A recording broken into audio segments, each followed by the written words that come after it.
Hi friends, అందరూ ఎలా ఉన్నారు ఫ్రెండ్స్? నేనైతే బాగున్నాను ఫ్రెండ్స్. ఈరోజు నేను మీకు ఒక మంచి హెల్దీ కారపొడిని చూపిస్తున్నాను ఫ్రెండ్స్. ఈ కారపొడి మీరు రోజు భోజనం చేసినప్పుడు ఒక్క 2-3 స్పూన్స్ కానీ తిన్నట్టయితే మీకు డయాబెటీస్ అనేది చాలా కంట్రోల్ అవుతుంది. ఒక్కసారి నేను చెప్పిన విధంగా ఈ కారం పొడి మీరు ట్రై చేసి చూడండి ఫ్రెండ్స్. ఎప్పుడు చేసుకుంటారు ఫ్రెండ్స్. అప్పుడు మీరు ఈ కారం పొడి కావాల్సిన పదార్థాలు: కాకరకాయలు ఫ్రెండ్స్. కాకరకాయలు 1/2 kg దగ్గర తీసుకోండి ఫ్రెండ్స్.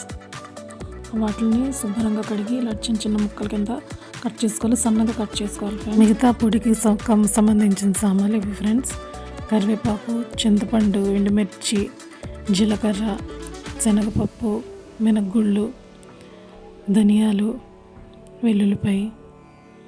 ముందుగా మనం కొంచెం ఆయిల్ అనేది వేసుకుంటాం ఫ్రెండ్స్.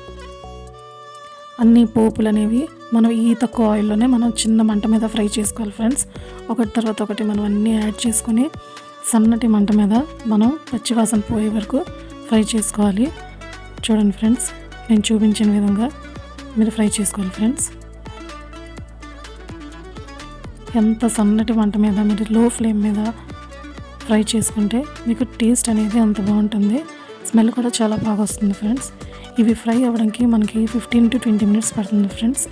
ఈజీగా మనం నిదానంగా ఒకటి తర్వాత ఒకటి యాడ్ చేసుకుంటూ మనం ఫ్రై చేసుకోవాలి ఫ్రెండ్స్. ఈ వీడియోలో చూపించిన ప్రకారం మీరు యాడ్ చేసుకోండి ఫ్రెండ్స్.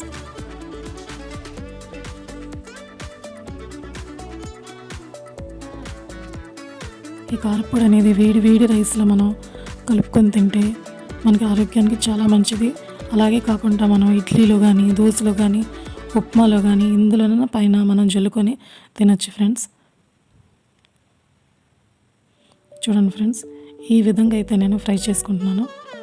అన్నీ కూడా ఫ్రై అయ్యి బాగా కలర్ కూడా బాగా వచ్చింది ఫ్రెండ్స్. చూడండి, మీరు ఒకసారి చేతితో ఒకసారి కొంచెం టచ్ చేసి చూస్తే అన్నీ కూడా క్రిస్పీగా మారిపోవాలి. లాస్ట్లో మనం చింతపండు యాడ్ చేసుకుంటాం ఫ్రెండ్స్. ఇప్పుడు ఆయిల్ తీసుకొని మనం డీప్ ఫ్రైకి సరిపడా ఆయిల్ తీసుకోవాలి. ఆయిల్ బాగా హీట్ అయిన తర్వాత మనం ఇందాక కాకరకాయ ముక్కలు కట్ చేసుకొని ఉంచుకున్నాం కదా, ఆ పీసెస్ అన్నీ కూడా కొంచెం కొంచెంగా మనం ఫ్రై చేసుకోవాలి.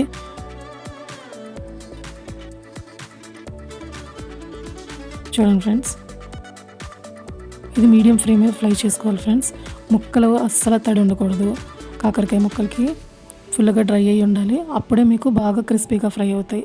చూడండి ఫ్రెండ్స్, మనం ఫస్ట్ హై ఫ్లేమ్ మీద పెట్టి తర్వాత మీడియం ఫ్లేమ్ మీద పెట్టి ఫ్రై చేసుకుంటే ఇలాగా క్రిస్పీగా వస్తాయి. లేదంటే ఇప్పుడు మనకి నల్లగా మాడిపోతాయి ఫ్రెండ్స్. చల్లారాక అందులోని మనం తగినంత ఉప్పును యాడ్ చేసుకుంటాం ఫ్రెండ్స్. ఒక ఫుల్ వెల్లుల్లిపాయని మనం యాడ్ చేసుకుంటాం ఫ్రెండ్స్. దీన్ని మనం బాగా మెత్తగా గ్రైండ్ చేసుకోవాలి ఫ్రెండ్స్. బాగా వేగితే తొందరగా గ్రైండ్ అయిపోతుంది. చూసారా ఫ్రెండ్స్, ఎంత బాగా అసలు గ్రైండ్ అయ్యిందో. ఇప్పుడు మనం ఫ్రై చేసుకుని పెట్టుకున్న కాకరకాయ ముక్కల్ని యాడ్ చేసుకొని మళ్ళీ గ్రైండ్ చేసుకోవాలి. ఒక 2-3 times గ్రైండ్ చేసుకుంటే మనకి మంచి పొడి అనేది రెడీ అవుతుంది ఫ్రెండ్స్. చూడండి ఫ్రెండ్స్, అంతే కమ్మటి కాకరకాయ పొడి అనేది రెడీ అయింది ఫ్రెండ్స్. ఇది మీరు స్టోర్ చేసుకొని ఎన్ని రోజులైనా ఉంచుకోవచ్చు ఫ్రెండ్స్. ఇప్పుడు